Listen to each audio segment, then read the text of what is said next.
सब चाय। अबे तेरी तो भैया। कौन भैया? भैया मैं सनी, आपका छोटा भाई। साहब ये क्या बोल रहे हैं? आप और मैं भाई कैसे हो सकते हैं? मेरा कोई छोटा भाई नहीं है। भैया मैं आपका भाई हूँ, याद करो हमारा गांव बुलंदशहर। देखिए साहब, आपको कोई गलतफहमी हो रही होगी।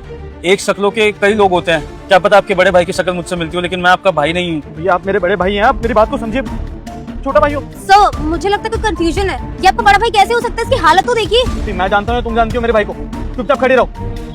ये मेरी बात सुनिए, आप मना क्यों कर रहे हैं? साहब आप मेरी बात सुनिए, मुझे लगता है आपको अपने बड़े भाई का कोई बहुत गहरा सदमा पहुंचा है, जिसकी वजह से आप मुझ गरीब को अपना भाई बोल रहे हैं। मैं चाय वाला आपका भाई कहाँ से हो सकता हूँ? और देखिए ना, चक्कर में आपकी चाय भी ठंडी हो गई है, मैं दूसरी चाय लेकर आता हूँ। अरे सुनिए ज्योति, तुम मीटिंग अटेंड करो जाके, मैं आता हूँ। भगवान सुनो। क्या हो गया जी? भगवान पता मैं किससे मिलकर आ रहा हूँ? किससे? अपने छोटे से, सन्नी से। क्या बात कर रहे हैं आप? देवर जी से मिले? लेकिन कहाँ? अरे अपनी चाय की दुकान के पास ही मिल गया। मुझे तो उम्मीद ही नहीं थी। मैं तो कोई बड़ा साहब समझकर चाय देने के लिए गया, तो अचानक से नजर पड़ी तो देखा अपना सन्नी। क्या आप देवर जी बड़े आदमी बन गए हैं?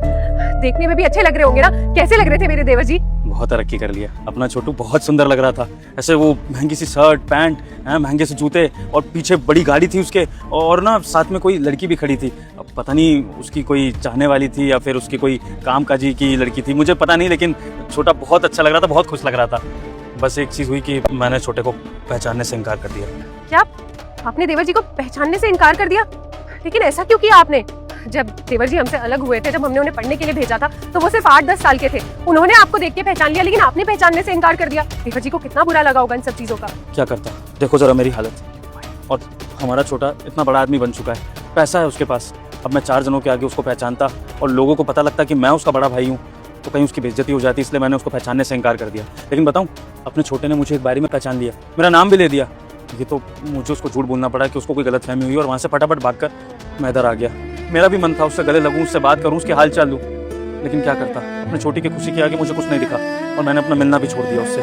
कोई बात नहीं, कम से कम उसको देख लिया ना, वो खुश है, जीवन में तरक्की कर रहा है, ये हमारे लिए मायने रखता है। उससे मिलना मायने नहीं रखता है। मिलना तो फिर कभी हो ही जाएगा, कभी अकेले में कहीं दिखेगा ना, जहाँ आसपास कोई नहीं होगा, तब उससे मिल लेंगे, ताकि उसकी इज्जत पर भी बात ना है। ठीक है ना?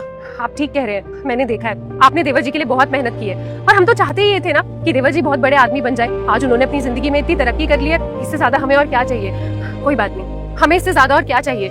देवर जी जहाँ भी रहे, चाहे हमारे बिना ही सही, बस खुश रहे। मेरी भगवान से यही प्रार्थना है। कोई बात नहीं, आप बहुत थके हुए लग रहे हैं। रुक जाओ बेटा, वीडियो को ऊपर मत करो, इसे तुम अपने कोमल हाथों से एक लाइक करके चैनल को सब्सक्राइब जरूर से कर देना मेरे। तब ये कहती है आप हाथ धो लीजिए, मैं आपके लिए खाना लगा देती हूँ। तभी इसका छोटा भाई आ जाता है और बोलता है कि आपको ऐसा क्यों लगता है कि हम आप लोगों के बिना मैं खुश रहूंगा?